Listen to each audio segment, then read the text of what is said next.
बिस्मिल्लाहिर्रहमानिर्रहीम। अस्सलामुअलैकुम मोहतरम नाज़रीन व सामीन। आप सुन रहे हैं शोहराए आफाक नावल मैं एक जासूस था, जिसके मुसन्निफ हैं मोहतरम तारिक इस्माइल सागर साहब और मैं हूं डॉक्टर मोहम्मद उनीब सलीमी। तो आइए मोहतरम नाज़रीन व सामीन, हम बढ़ते हैं इस कहानी की 19वीं किस्त की जानिब। बात यह नहीं थी कि मेरी गिरफ्तारी का खतरा था, क्योंकि पूछगछ पर मैं किसी को भी अपने नाम और एड्रेस से मुतमईन कर सकता था। लेकिन इमरजेंसी होने की वजह से और ख़ुसूसन ऐसे सरहदी अजला में उसके बाद जो सवालात का लंबा सिलसिला शुरू होता था, मसलन यहाँ किसके पास आए हो, क्यों आए हो, कोई मकामी शनाख्त वगैरह वगैरह, ये मेरे लिए तकलीफ़ देह साबित हो सकता था।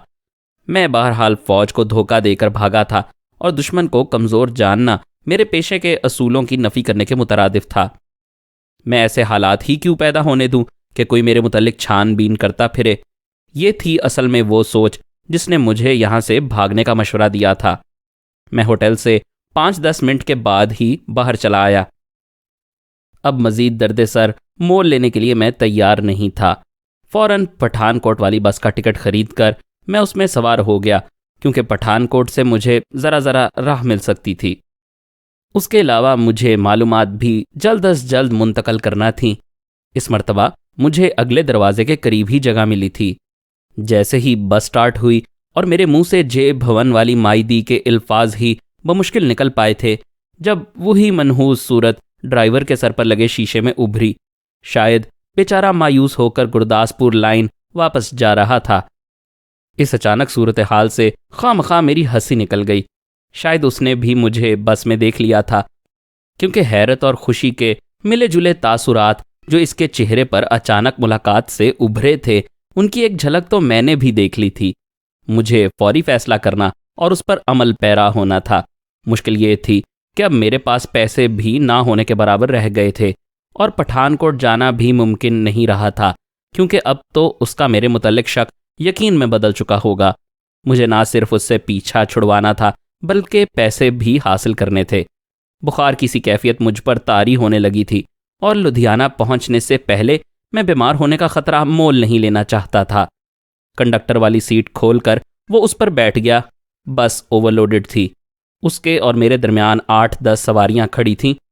जैसे ही बस अड्डे से निकलकर सामने वाली ट्रैफिक से भरी पड़ी सड़क पर पहुंची, मैं चिल्लाया, ओ मेरा बैग रह गया, और अपने आगे खड़ी सवारियों में से तेजी से जगह बनाता और दरवाजे तक जा पहुंचा। बस ट्रैफिक में इंतहाई कम रफ्तार से चल रही थी। मैं फुर्ती से नीचे उतर गया, लेकिन खाली हाथ नहीं। दरवाजे पर लटके हुए एक अप टू डेट सरदार की पतलून की पिछली जेब से एक बटवा भी साथ लेता गया था। जैसे ही मैं नीचे उतरा, अड्डे की तरफ जाने वाली एक खाली साइकिल रिक्शा को पकड़ने के लिए मुझे खासी दौड़ लगानी पड़ी। मैं उछलकर पिछली सीट पर जा बैठा। यार जरा जल्दी अड्डे तक चलना, मेरा बैग रह गया वहां। मैंने साइकिल रिक्शा के ड्राइवर को कुछ पूछने का मौका दिए बगैर बड़ी परेशानी का मुजाहरा करते हुए कहा। मेरे चेहरे पर उड़ने वाली हवाइयां और तेज रफ्तारी से भागकर रिक्शे में बैठने की वजह से रिक्शा ड्राइवर को भी मेरी हालत का अंदाजा हो गया था। उसने अपनी टांगें ज्यादा तेजी से चलाना शुरू कर दी। सिर्फ एक दफा गर्दन मोड़कर मैंने देखा, बस रुकी हुई थी। यकीनन वो गधा मुंह उठाए चारों तरफ देख रहा होगा। इस मर्तबा मुझे अपनी बेहतरीन सलाहियतों का मुजाहरा करने का मौका मिला था। मेरा एतमाद बढ़ गया, लेकिन हद से ज्यादा नहीं। खुदा की मदद के बगैर कुछ भी मुमकिन नहीं, और उसकी मदद का हुसूल उस वक्त तक मुमकिन नहीं जब तक इंसान इंतहाई कोशिश ना कर गुजरे। मेरे एक शफीक उस्ताद का दोहराया ये फिक्रा मेरे लाशऊर में हमेशा के लिए महफूज हो चुका था। अड्डे के बाहर ही उसके हाथ पर 2 रुपए का नोट रखते हुए मैं उसे सोचने समझने का मौका दिए बगैर नीचे उतर गया। इस दफ़ा मैं अड्डे में दाखिल नहीं हुआ, बल्कि अड्डे से बाहर ही अमृतसर की तरफ जाने वाली एक बस में सवार हो गया। एक सिखों वाली कंघी, नीम बरहना बदन वाली एक लड़की की तस्वीर और 50 रुपए, ये था वो असासा जो उस अप टू डेट सिख नौजवान के बटवे से बरामद हुआ था। बटवे से मैंने साइकिल रिक्शे ही में निजात हासिल कर ली थी और कंघी और तस्वीर को जूं का तूं उसी में रहने दिया था। मुसलसल भाग दौड़, जहनी परेशानी और रात वाली मार ने मुझे जिस्मानी तौर पर बुरी तरह थका डाला था, लेकिन मेरी कुव्वत इरादी और अपने मिशन की सदाकत पर यकीन ने अज़्म अमल का एक ऐसा हिसार मेरे गिर्द तान दिया था जिससे अंदर घुसना किसी भी ज़हनी या जिस्मानी कमज़ोरी के लिए नामुमकिन था। दोपहर के वक्त मैं अमृतसर में मौजूद था। सबसे पहले मैंने अपनी इतलात मुंतकिल की, फिर एक होटल में खाना खाकर लुधियाना के लिए बजाय किसी बस के गाड़ी में सवार हो गया, जहां एक कुली की मेहरबानी से मुझे 3rd क्लास का एक बर्थ ऊँघने के लिए मिल गया। रात के करीबन 11 बजे जब मैं लुधियाना पहुंचा तो बुखार से मेरा जिस्म फूंक रहा था। दर्द के मारे अंग अंग टूटता महसूस हो रहा था, क्योंकि जैसे ही गाड़ी में दौरान सफ़र मैंने ज़रा सी कमज़ोरी दिखाई, बुखार ने आन दबोचा। अब हर तरह का ख़तरा करीबन टल चुका था। एक रिक्शे के ज़रिए मैं गिरता पड़ता प्रकाश के पास पहुंचा, उसे नींद से बेदार किया और बेजान सा होकर उसी के बिस्तर पर गिर गया। करीबन नीम बेहोशी के आलम में मैंने उसे ये किस्सा सुनाया था कि दौरान सफ़र रात के वक्त हमारी बस को डाकुओं ने लूट लिया। क्योंकि मैंने कुछ बहादुरी का मुजाहिरा करना चाहा था, इसलिए मार मार कर उन्होंने मेरा भुरकस निकाल दिया। लंबे रूट पर चलने वाली बसों का लुट जाना कोई अचंभे वाली बात नहीं थी। इस किस्म के वाक़यात अखबारात में पढ़ने को अक्सर मिल जाते थे, और इन दिनों तो गुरदासपुर के गिरदोनवा में श्रीमान डाकू की सरगर्मियां अपने उरूज पर थीं। आए रोज़ वो किसी न किसी बस की सवारियों को अपना निशाना बनाए रखता था। उसकी गुंडागर्दी का ये आलम था कि उसके हाथों लूटने के बाद लोग उसके खिलाफ पुलिस में रपट लिखवाने से भी डरते थे। जाहिर है मैं भी उसी का शिकार बना हूँगा। मैं सारी ज़िंदगी भी चाहूँ तो प्रकाश का उस रात का कर्ज नहीं चुका पाऊँगा। रात को 12 बजे किसी डॉक्टर की खिदमात हासिल कर लेना उसी का काम था। न जाने आधी रात के वक्त वो किस मेडिकल स्टोर वाले को जगाकर दवाइयाँ लेकर आया था। डॉक्टर ने मुझे 2-3 इंजेक्शन लगा दिए, जिनकी वजह से मैं चोटों के जहरीले असरात से बच गया। मेरी आंख तो रात के आखिरी पहर लग गई थी, लेकिन प्रकाश ने सारी रात आंख नहीं झपकी।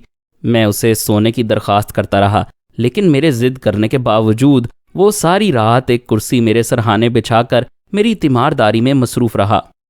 सुबह मैं जब नींद से बेदार हुआ तो खासा अफाका महसूस कर रहा था। डॉक्टर की दवाई खाने से बेतहाशा पसीना आ गया था, जिससे बदन काफ़ी हल्का फुल्का महसूस हो रहा था, जबकि मुख्तलिफ जगह अलबत्ता तशद्दुद के निशानात नीले पड़ गए थे।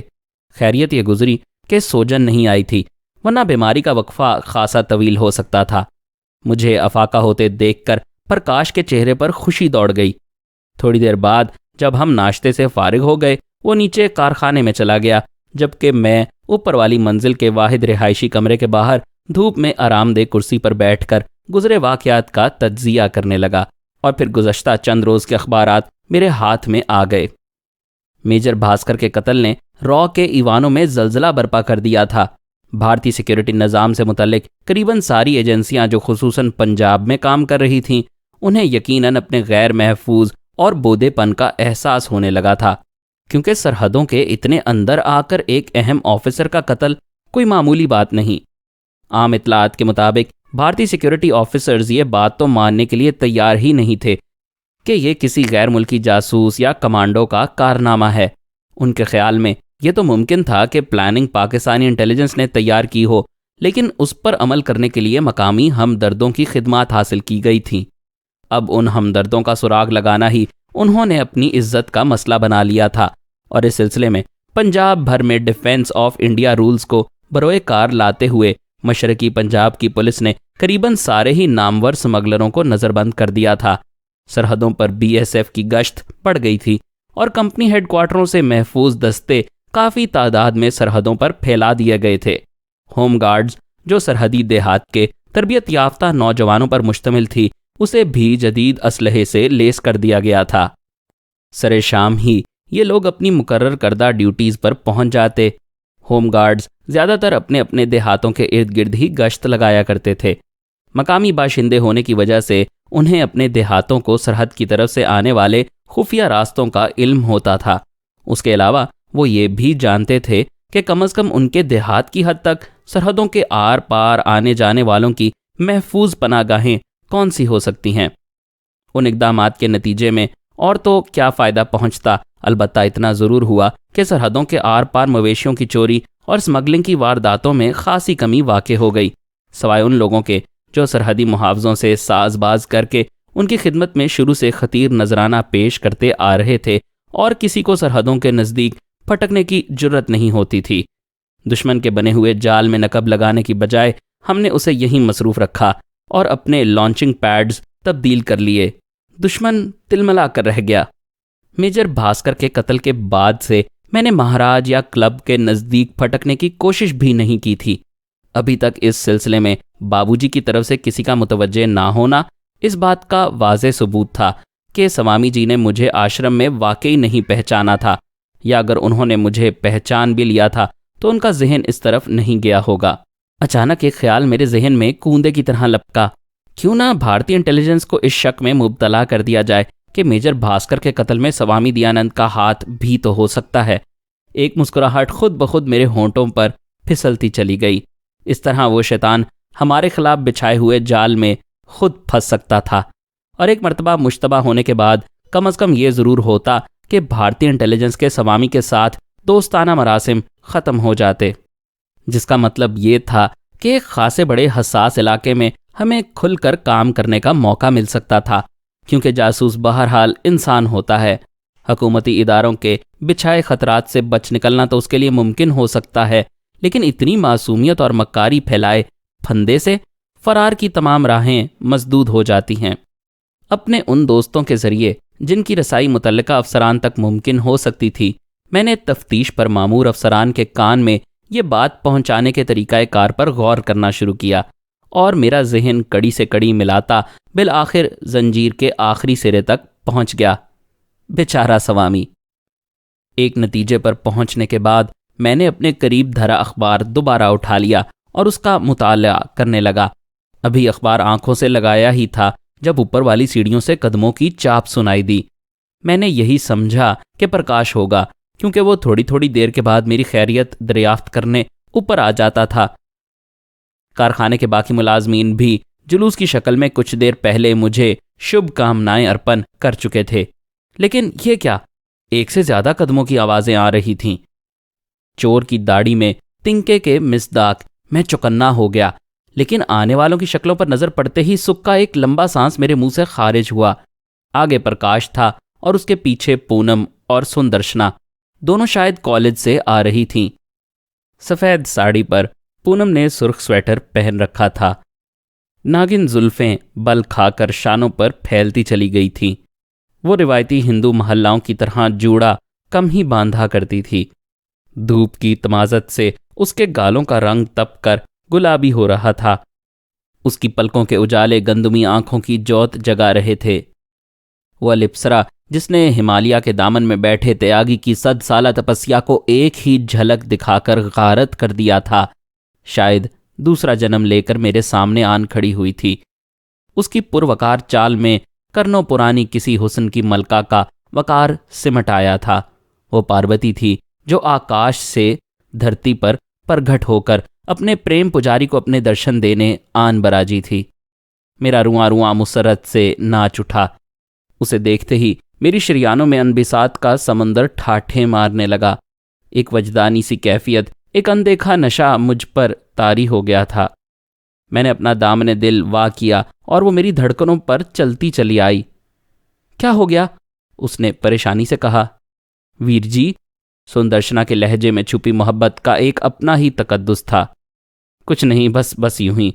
मैंने दोनों को मुख्तसर जवाब देते हुए बैठने का इशारा किया। प्रकाश को पूनम की मुझसे मोहब्बत की गहराई का किसी हद तक जरूर एहसास था। मुझे यकीन था कि वो पूनम को मुतमईन करने के बाद मेरे पास लाया होगा। फिर भी हम दोनों ही कुछ परेशान से हो गए। जरा महावीर बनने लगे थे भाई साहब। उसने मजाक में पूनम और सुंदर्शना का इस्तफसार टालना चाहा। असल में बात यह है भाई कि फिल्में देखकर अपन पर भी ना हीरो का भूत सवार हो गया था, मैंने दांत निकालते हुए कहा, और एक मर्तबा फिर उन्हें मुतमईन करने के लिए वही कहानी दोहरा दी। ज्यादा चोटें तो नहीं लगी? दोनों ने एक सवाल मुख्तलिफ कैफियतों के साथ बेकरारी से पूछा। अगर ऐसा होता तो आपको दर्शन देने के लिए यहाँ नहीं अस्पताल आना पड़ता। मैंने फजाक को हतल मकदूर संजीदा बनाने से गरेज किया। भगवान ना करे, परमात्मा ना करे, बेसाख्ता दोनों के मुंह से बारी बारी निकला।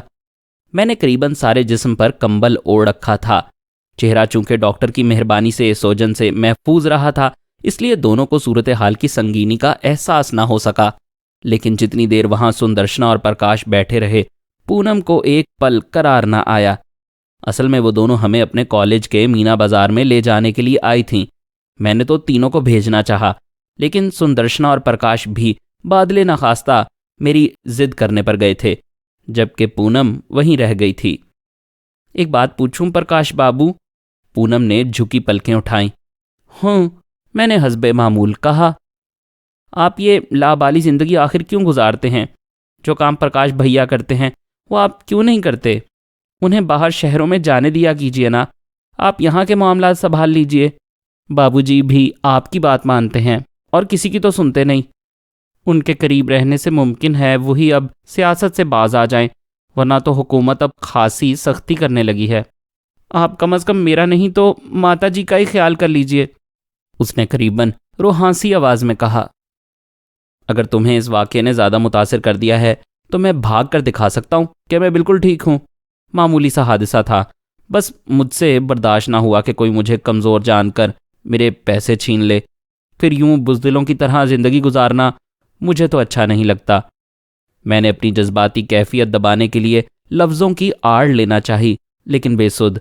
उसके लहजे में सिमटी अपनायत ने मुझे पिघला दिया। पूनम ने इस मर्तबा पलकें उठाकर मेरी तरफ देखा। उसकी आंखों में आंसू मचल रहे थे और मैं नहीं चाहता था कि ये अनमोल मोती यूं लुटा दिए जाएं। शायद लाशऊरी तौर पर मेरी ख्वाहिश ये रही थी कि पूनम उस वक्त तक उन्हें महफूज रखे जब ये सोते खुश्क पड़ जाएंगे। वो रोना चाहेगी और रो ना पाएगी।